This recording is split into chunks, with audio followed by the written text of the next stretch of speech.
has been really good for Reckless. He is making use of their champion very well, and we actually see Braum ban. For what reason?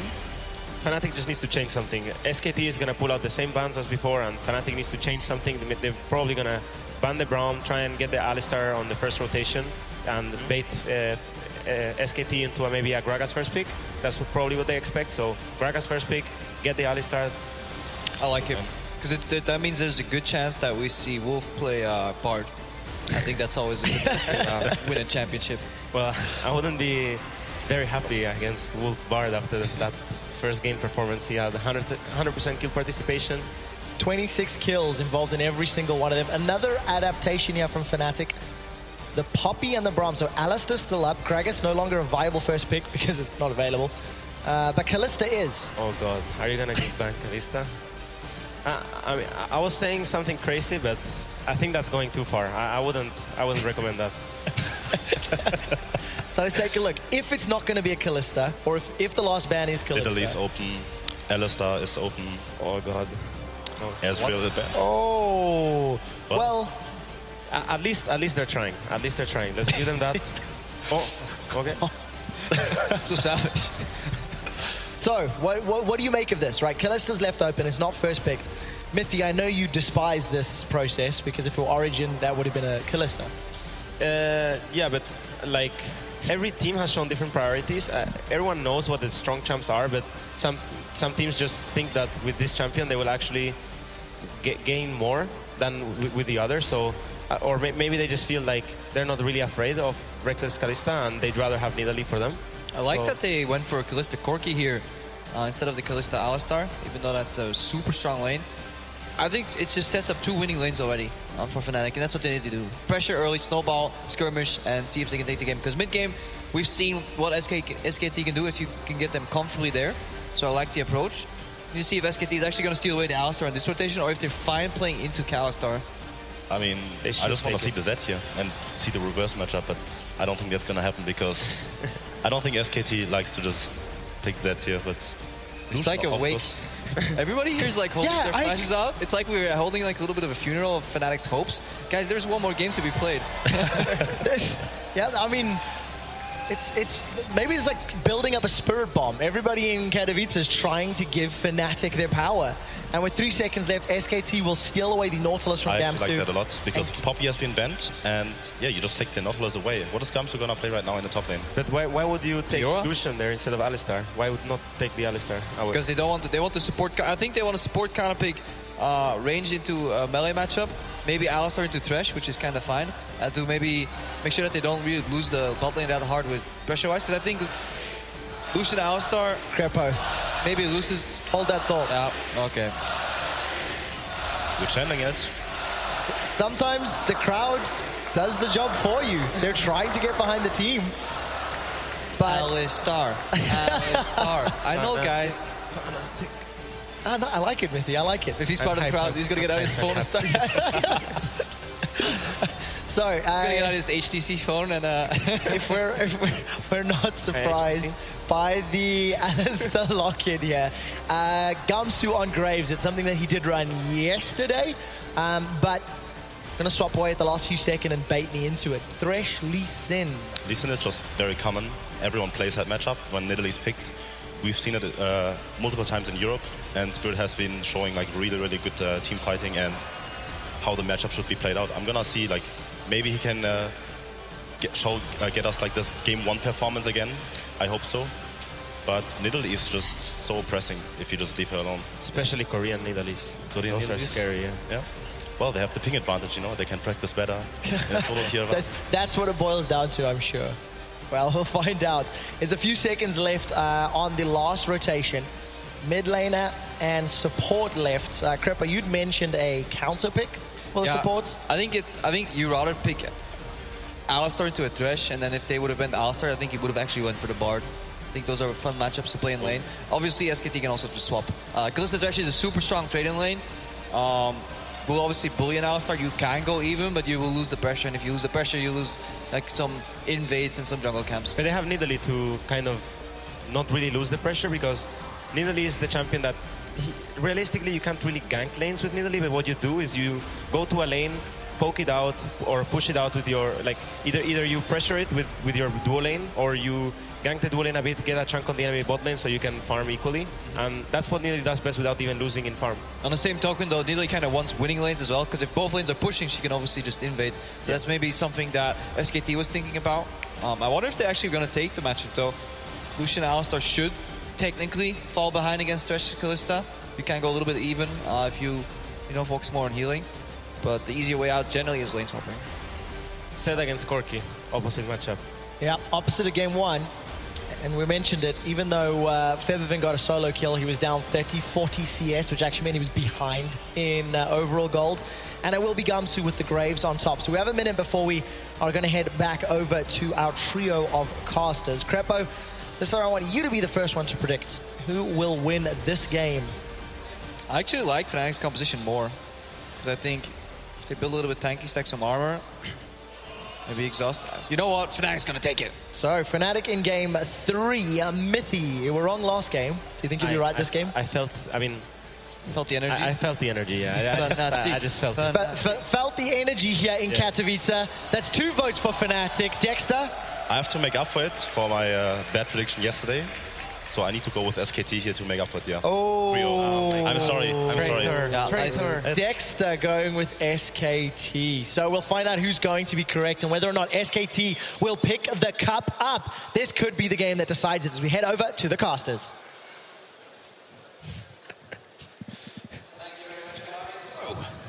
Is it going to be the final game? What do you guys think? I mean, if you want to make the easy prediction, I guess to say yes. Yes. But I think if Fnatic gets standard lanes in this game, they will definitely be able to fight against SKT, and we won't have a Origin-like stomp like we saw at Worlds in the 3rd game. Standard lanes is just everything for Fnatic here, honestly. I'm curious too, because Faker has actually opted into the same lane matchup that he took in game number 1. Febiven, in the 1 game of Corki that we've actually seen this season, or in this tournament rather, has not actually done particularly well. He failed to kind of use the package on the map particularly efficiently. He didn't really make plays with the Corki. And I had been advocating, why doesn't this team play Corki? They've only played 1 game of Corki in the LCS this year. And we sort of found out why. So, yeah, definitely not a great game for Febiven, but it is still a good pick for Fnatic. And again, it's basically 3 pushing lanes. It's what they're running here. Lee Sin wants to get level 6 before he really wants to duel in Italy, and he actually has kill potential when he has the longsword as well at 6. But it's 3 pushing lanes, so if they do not get standard lanes here, I feel like SKT are able to kind of slow down the game again and then start getting just more standard fights after 10-15 minutes with Nautilus, Alistar. Obviously Graves does well in lane swap. He's very fast at pushing down a tower because he can stand close range with the shotgun. question is, are they going to be seen on this ward right here? 5-man stacking. There is a ward. And Faker going to wrap around the side. He's going to fire a shuriken into a couple of them. Keeps eyes on him right now. And spoiler, Mento, I was about to call you. I'll call you Monty instead. Or maybe he's fresh. So, Fnatic, okay, let's get into it. What do they want with the lanes here? Because they did well in the lane phase last time. They managed to get the rotations working well. They are obviously getting spotted out, so they know that it's going to be the duo down that bottom lane. And where's Bang & Wolf right now? They're on their way into the red buff area. Yeah, it's going to be a lane swap now because SKT has some really smart wards level 1. Spirit's about to get surprised. Oh. Flash quickly, just about got away from the pulverize and managed to actually pick up the gold there, but it's going to force him out of his path. SKT were able to spot Fnatic first in the invade itself, and then when they walked from mid lane towards the Wolf camp in their own jungle, there was another ward being placed by SKT, so they saw Thresh Kalista go to the bottom side, and we now get this lane swap here where Gamsu's also stuck on top side, so he's not getting anything really other than a few minions. He's not dual jungling with Spirit, and he has to now just recall and run to bottom lane, and therefore you lose a lot of that early push you get with the Graves. And now Fnatic lose that advantage they would have had from the pick and ban phase playing standard lanes. Now also Spirit going to be very far behind, or a camp behind already, now falling behind by another one, and Graves going to have to come down all the way back. No actual shared farm at all, so Duke already attaining a level advantage and going to be in that lane just a little bit faster for the push. So everything going SKT's way this game. And I think Fnatic, because they had these deep wards, and they didn't see anyone from SKT show on the wards moving to lanes. They're like, okay, they're probably on the bottom side, so we're gonna swap down bottom side. They were pretty confident it was gonna happen. That's why Gamsu stayed up on top side as well, getting the 1v1. And then SKT just snuck around, got the lane swap, and then it ruins so much of this early game plan for Fnatic and what they were drafting for. Do you think Chaogu and Royal Never Give Up are watching this and going, oh, that's how you do it? Quite possibly. It is LPL team, so probably not. Well, I mean, speaking of going home early, I did hear that SK Telecom actually made dinner reservations after the semi-final for quite early. So I think they were kind of expecting the 3-0 here. They were very confident, obviously, they were going to take down TSM. And, well, seemingly that confidence is very much theirs. But Faker took a lot of damage here in that mid lane. You see, Spirit came visiting. He has got the support of Blank. But this is very good early pressure from Fnatic once again. Try to poke out the Zed. We saw the same thing from Faker in the reverse matchup in the first game of this series. All-in potential will be there a little bit down the road, but he's having some trouble at the start of this. Nice gank, too, to take out his flash, make him a bit more vulnerable. And now we see there is standard Fnatic play when they have a super strong 2v2. Nothing is going to happen mid lane, don't worry. You actually send Kalista back down to the bottom lane after the swap, because you want to force that 2v2, and you know the enemy is sending their dual lane to that lane to push that tier 1 tower. Kly is then on top side, placing a few defensive wards for Gamsu, because he's going to take this wave here and push it out, so he's going to overextend. Kly will recall, go down to bottom lane and play 2v2. And this time around, Reckless is not behind in experience. He doesn't want to show himself just yet. That's why he's actually waiting before going to the minion wave on bottom side. Now he can, because he sees Wolf and Bang on the bottom side. And also Kly is going to join in. And now Fnatic gets to play their standard lanes, just a little bit delayed, and they don't get that early advantage they would otherwise have gotten. Scary lane, a Corki into a Zed. We saw Ninja into a machine gun last time around. Forbidden playing on Zed, but Faker feels he may well have something to prove. It often actually does happen in the mid laners. They like to, like, oh, you think you can do that? I'll show you how to play Zed. I really think that this is a case of that, because they don't have as strong of a 1-3-1 split pushing composition as we saw from Fnatic in game number 1. And I really think that Faker found the reverse matchup rather irresistible when they're up 2-0 in this series. But his first game, Zed earlier today against TSM, he had quite a few misplays, actually. He was diving too deep, not paying attention to where people could have been on the map, and overcommitting. It didn't lead to very many good things. So Bjergstad confirmed better than Faker? I think that's what we're learning. Again, quote from Monte Cristo. I mean, you could record there was no Kappa in there whatsoever. From what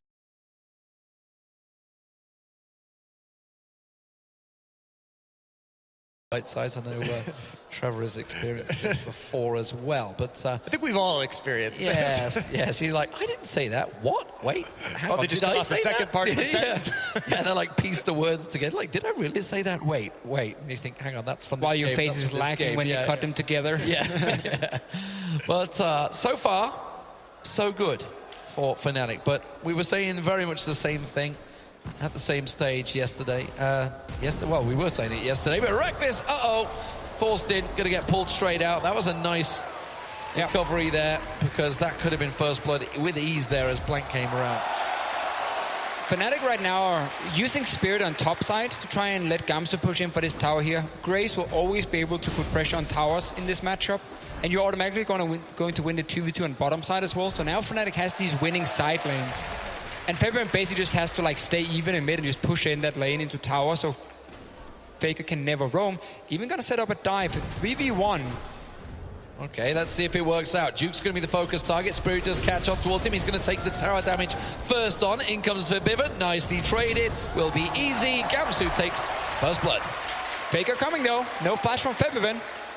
Yeah, it's just flashed away a moment ago. It's risky. It's a risky 1v3, and does he feel he has it in him to try and figure it out? Yeah, Gamsu's just going to bully him away here, and we should be safe. Yeah, looking for that point of vulnerability, but not going to find it. Hitting that Nautilus right before he hits level 6 so that they can't actually deal too much with this. Oh! Kly steals it. That's the crab. So some good plays here from Fnatic. This is why they want these standard lanes, because mid lane is always going to push for the Corki, and then you can leave the lane. You can move first and start setting up these dives here, because you know you're going to push in the top lane with the Graves. You know you're also going to push in the bottom lane with the Thresh Kalista, and then suddenly you just start diving onto SKT. You continue to just play faster and faster and force SKT to take fights when they're not ready. Well, Fnatic, despite the ward excitement, are slightly in the lead. Obviously the first blood going their way. Rotations working out well for them, but they're going to have to do a lot more than that. SKT have proven that many times. If you go even with them, it's just not enough. And even if you go ahead of them, still not enough. Yeah. I like the Graves pick, though, here, and I like the fact that, as we saw, they did actually end up in the standard lanes instead of going for the more traditional, or more common, I should say, not traditional, common reversal of the lanes. That means they're going to get the Dragon too. They don't have to sacrifice it as they flip top. And this is a strategy that's worked against SK Telecom in the past. It's worth noting that very early in the season, one of the first instances, actually the first instance of top lane Graves that we saw was actually played by Trace from Jin Air, and they 2-0'd SK Telecom, picking that top lane Graves both games. So they have struggled with the Graves and trying to play into it, and it is working so far, has gotten them a bit of a CS lead. The stronger lanes working out when it comes to farm and slowly building up a gold advantage. And now Fnatic just needs to decide, you know, which lane do we want to play around. Normally you always identify where's your strongest lane. That's where you put your focus with vision and jungle ganks and so on. In this case, Fnatic has a lot of strong lanes. If you want to play around bot side, though, you're playing deep inside the enemy jungle. You're playing for that tier 2 bot tower and then diving mid lane after, potentially. And that's what Fnatic is doing right now, because Gamsu's pushed so far back on the map. 4 members of Fnatic making their way down through the lower part of the jungle, but SKT not going to fall for that one. They do back away, which gives Reckless another free wave. But Monty, you just pointed out, while this Rift Herald gets taken down by Blank, he is quite considerably far ahead in terms of farm right now over Spirit. Yeah, in the game that he played on Italy on the first day when they had a lane swap, he was only 3-0-3, so not a very high KDA. But his counter jungling was absolutely crazy, and his ability to start denying these camps. Now, he did get a very nice start here due to what happened at the level 1 in this game, but he's just been able to keep on rolling with that forever. So we take a slow-mo look at this crab kill, 360, no scope. A snipe that JW would be proud of, but Wolf caught out here. Spirit fancies it, gets the pulverize down, the spear catches on Spirit. Now they might try and turn this one around. Forbidden has the package around the side. Oh, Faker baited into that one. Ignite is going to take him down. No, gets Spirit out the side there. Actually, the Ignite didn't finish him off. I think he leveled up off the kill, and Reckless will get caught out. And well, Fnatic, they tried to make the play, and it's gone 3-0. Okay, you can't invade in the bottom side of the map when you're trying to play at your tier 2 in the top side. If you're not willing to commit to that teleport, it doesn't make a lot of sense. So they think they catch Wolf out, but Wolf has all of that CC, and it's quite easily turned there by SK Telecom, because Duke has so much room to TP, and he has nothing else to do at all. Crouching Tiger, hidden cow. Gamsu pounced on by Blank, tries to pop the ulti. Faker comes in to finish the job. You know, someone check Mithy right now. I think he might be getting flashbacks. Interesting enough with Spirit in that last play as well. He could actually just kick flash back the Alistar if you wanted to try and take him down instantly, like here. If you want to destroy him like in a second and not take a fight, you would just kick flash him, but he delays it. And now they get poked down. Faker goes in. There's a package for Fabian, but he's not able to use it. And they think actually to get Faker here. That does get a little bit of HP there, coming back in. And Duke, he just has every opportunity to teleport into this fight. There's really nothing else for him to do in the top lane. And we just don't see the TP follow at all from Gam. So the rest of his team getting overly aggressive when they don't have the pressure to make that play. Good guy, Bang saving him. Yeah, the Bang heal managing to catch on to Faker and keep him alive there. And then obviously goes on to get himself a double kill. So it really worked out well. Clutch moment, I think you could say in certain games. But I think we might just continuing to try. They really want to push the pace. Oh, they will just keep doing this because, again, they are so strong here in this early to mid game. You want to apply the pressure with this composition. Now you're just, again, falling behind. You lose out on these early fights. Problem is you can't really stop. Like, you have to just kind of keep going.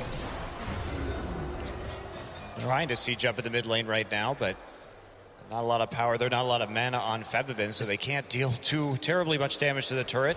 SK Telecom just looking to catch the big wave in topside right now. Get Duke back into this game. He has fallen behind in that CS. But the fact he could join a team fight actually meant he had more value than Gamsu and his 100 CS so far. Yeah, you can get high CS numbers, but if the enemy top lane is able to just TP in and be part of 2 kills... Speaking of people diving in, Faker fancies it on Reckless. Not quite enough damage transferred, but it pulled the ultimate and a Cly to defend it. That is a big ult to be down when in, what, 80 seconds time, the Dragon will be spawning.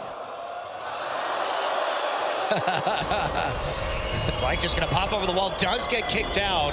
So blue buff handed over to Spirit. Blank, a little bit of a blind attempt there onto the blue buff. They do deny it from going over to Fevivin, so it's mission mostly successful.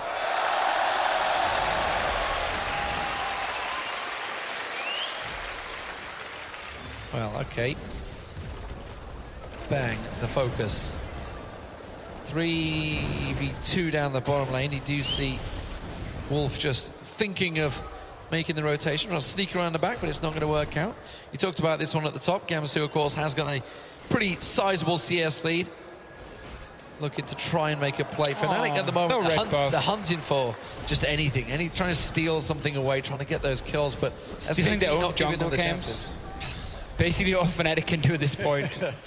Well, this is just a very large lead, coming up to about 3K after this turret goes down in favor of SK Telecom. Their largest lead here at 15 minutes in this series. And this is normally the part of the game where they have struggled, at least statistically, in Korea. And now that they're coming out ahead, they should have some cruising here. They keep on split pushing, or start actually split pushing. We're still too early in the game for Zed really to hit a side lane in earnest. Instead, just going to turn their sights onto the Dragon and take that one down instead. Yes, cruise control for SK Telecom here. 2-0 up in the series. If you have just joined us, you've missed a long day of League of Legends action. SKT taking down TSM convincingly this morning, 2-0. And then the epic semi-final happened. Fnatic managing to pull off the victory over Royal Never Give Up. It was a 2-1 series. And honestly, a lot of people kind of wrote them off in that third game. They didn't think the team comm was right, but they're going to keep chasing on Duke here. But he will go into the tower. Well, they're really committed for it. They're going to dive in. Is it going to be enough? Fake around the side. Spirit, oh, he committed way too deep. The rest of his team not on the same page. Oh, Faker, he just goes straight in and decimates Reckless and says, see ya. He is extremely fed right now. They're not going to stop there. Oh, yes, they will, with Fevivin rounding the corner. Wolf going to get quite low, still trying to dodge some of these skill shots out. And you die. He just left Cly alone. It's like, guys, I've got Faker. Guys, I've got Faker. Guys, guys. No. I mean, you get to the point in the game where it's all about killing Faker now. Well, I mean, just for some revenge. You might want to, but that's going to be, well, an elongated ace. Yeah. Obviously, the death timers are that short right now, but 9-2 for SK Telecom. They're just laughing. Fnatic's just laughing. They realize the game is up, really, for them, but well, they just have to have some fun with it. Both Cly and Fevivin just stopped right there at the end of the kills, just deaded their tracks. They knew what was coming. Entire early game strategy kind of fell apart for Fnatic. Not getting lane swap, but then getting back into the standard lanes and trying some invades. This again because you just gotta try something, honestly. Turns into a little bit of a solo queue game for Fnatic, and that's what they want to play. At this point, just keep looking for fights over and over and over and see if you can win some of them. And well, Faker does not like Reckless, apparently.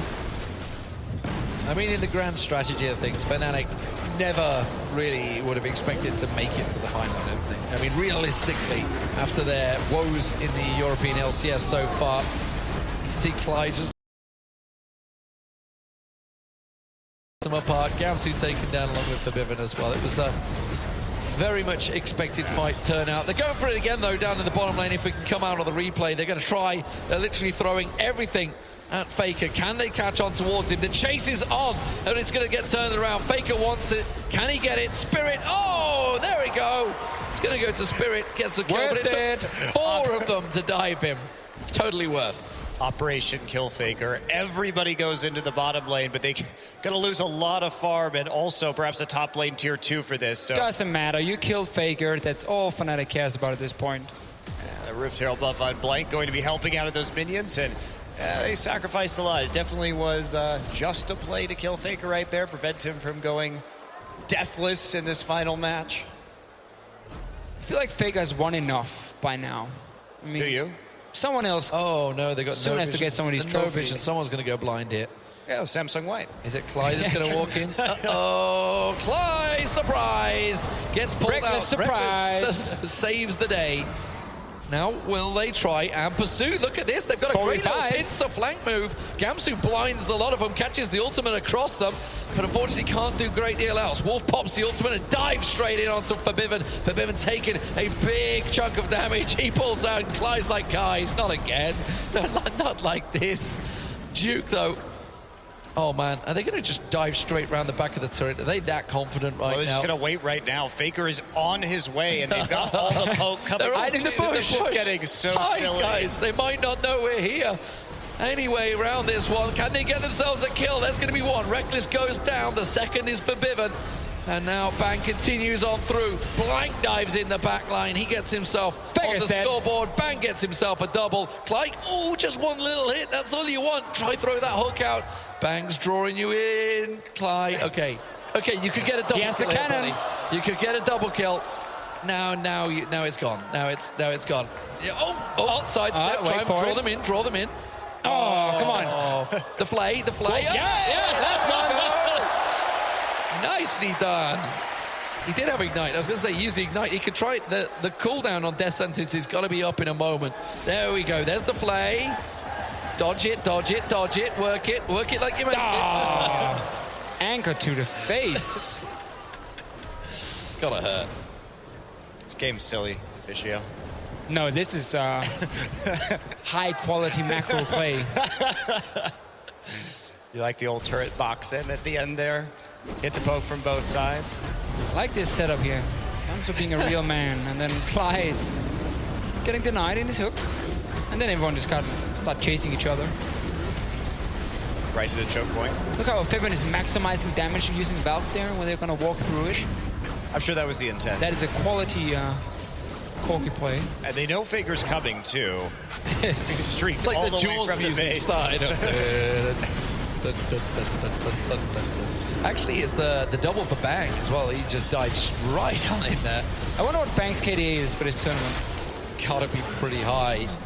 It was pretty big in the last game and the one before that. But here we go. Okay, Spirit flashed it. Blanks Super helpful answer, by counter the flashed way. it.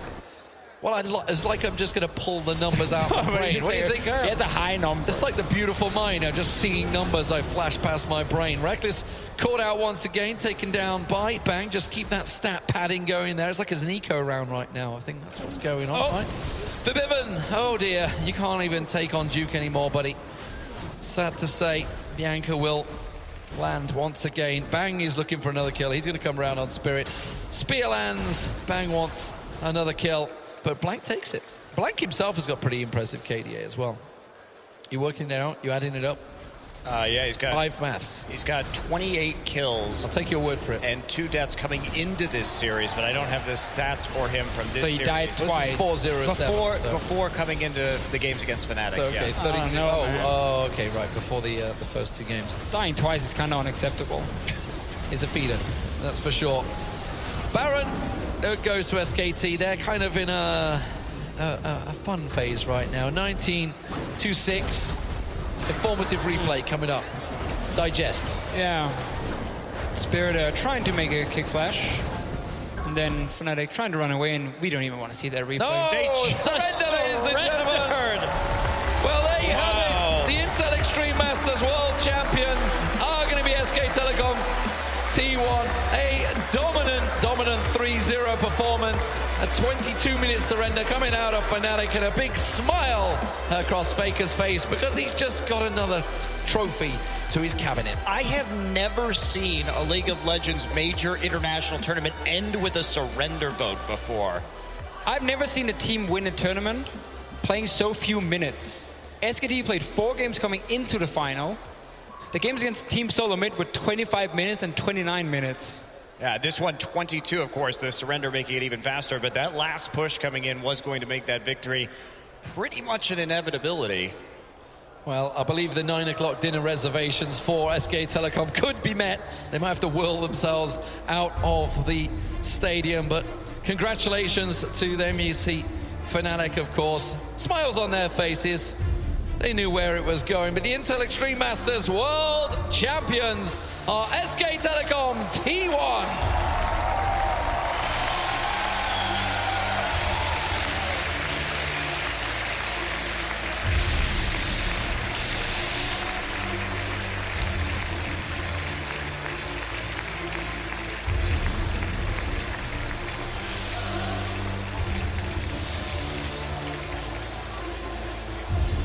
Congratulations to SK Telecom for sweeping the Intel Extreme Masters World Championship Season 10 title.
And one more time for your Season 10 Intel Extreme Masters World Champions!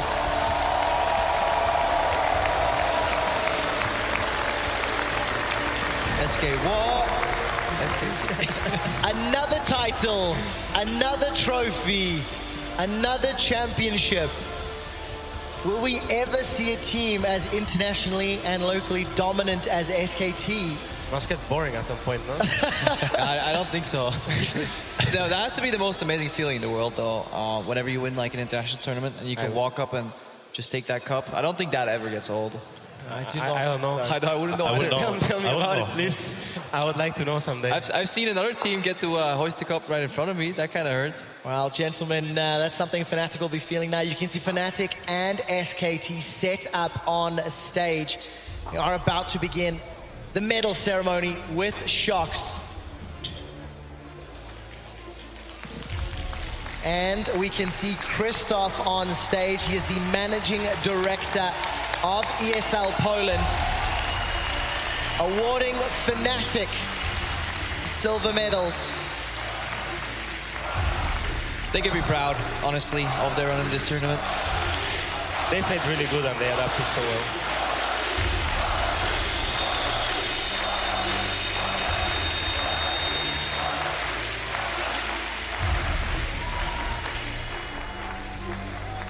crowd absolutely behind the European LCS squad, who really have grown. Congratulations to the second place team here at the Intel Extreme Masters. Christoph will now hand out the gold medals to SK Telecom.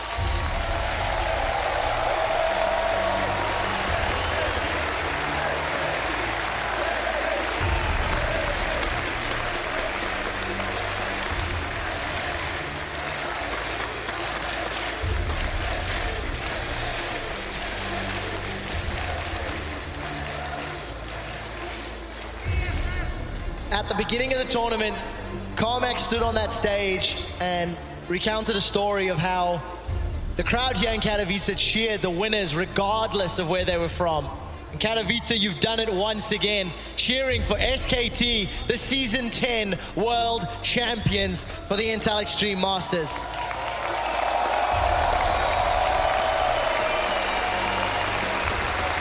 Shux and Susie are on stage now to do the closing interview for the finals. Shux, take it away.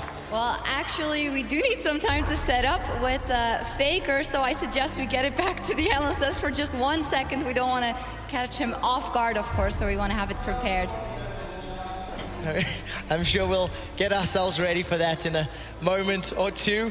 Mithi, you were talking about it a little while ago, how Fnatic can be proud of the performance. They had no expectations coming into this, and they managed to make it all the way to the finals. What does this mean for Europe and for the team specifically? Well, I think they played more games in 3 days that they have played in 3 months, or some stat like that. So Some I think stat like that. I think their team has grown a lot from this tournament, and I think they're going to come really strong to ULCS. No, I definitely think that's a good point. Fnatic right now, the amount of experience that they've just got in only just 2 days of practice. Right now, they have more practice with Clyde than they have with Noxec. They look like a better team overall, and I think this will be very good for the European LCS overall. I certainly hope so. I certainly hope so. We can see the players getting on stage. Faker almost ready. Dexter, I mean, it was a difficult final, and SKT clearly the stronger of the two teams. Yeah, I think, like I said, Fnatic can be really proud and come back to Europe and show how good they've become. And I think Spirit really stepped up over the last 3 days. Like, from what I saw in LCS, he was like struggling a bit, but... Hold that thought, Dexter. He did step up. He was struggling. I have got the cue that Shux is now ready. Let's head down on stage. Yes, I am. And of course, I am joined here by Faker after the victory of SKT here at the Intel Extreme Masters. I have a lot of questions for you, but the first thing I have to ask you is the Vel'Koz pick in Game 2. We love it when you play these new things. Why Vel'Koz in this one? 벨코즈를 제가 플레이하게 된 이유는 이전부터 좀 연습을 많이 했었는데 리산드라 상대로 좀 좋은 모습이 나와서 그래서 선택했던 것 같아요. He said he's actually been practicing Vel'Koz a bit, and he felt that it was a very good counter to Lissandra, and so he said, yeah, I went for it and took that pick. Why not? Went pretty well, I would say. Faker, when I talked to you on the first day of the tournament, we talked about how you guys had not found your form in the LCK yet, and you would see what would happen. Now you go through this tournament undefeated. You beat teams out of every major region. How does that change your confidence going back into the LCK in the second round? 일단 한국에서 저희가 좀 안 좋은 모습을 보였기 때문에 이번 IEM도 좀 많이 걱정이 되는데 이번에 전승으로 이기고 나서 다시 한국에서도 잘할 수 있을 것 같다는 느낌이 들고 그렇게 되면 롤드컵도 다시 나갈 수 있다고 생각해요. He said actually because of our poor performance in the LCK, I was actually kind of worried coming into this tournament as well. But I mean, after having played like this, I feel like, yeah, we have gotten that confidence. Maybe when we go back to the LCK, I do feel that we definitely have a chance at going back to Worlds again. Well, there we go. I think that's pretty safe to say. I do want to ask you about Fnatic as well. You've played them so many times now, and this is a different squad. They have Gamsu and Spirit now instead of Huni and Reignover. What are kind of the similarities and differences to you?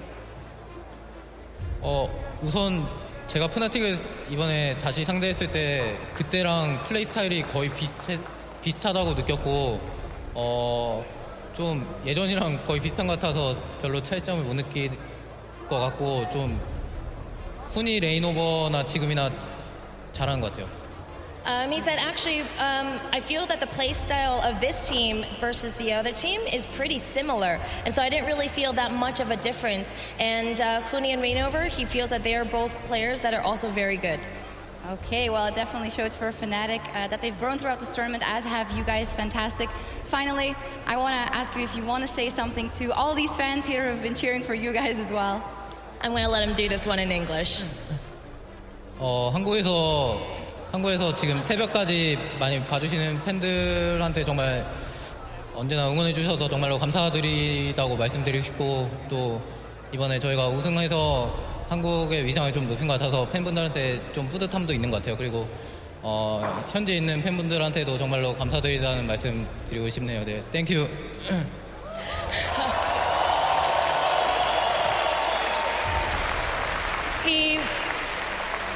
He wants to thank all the Korean fans right now who are watching. It's really late at night over there, but who stayed up and watched all the games, and also the fact that Korea was able to do well.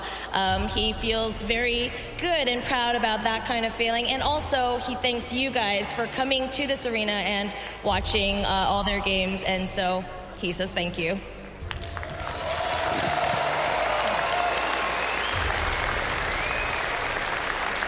Well, thank you very much, Faker. Congratulations. 감사합니다.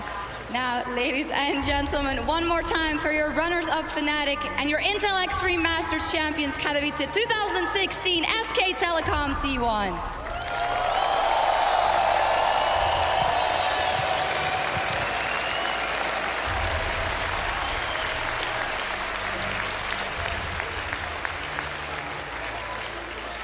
Thank you so much, Shox.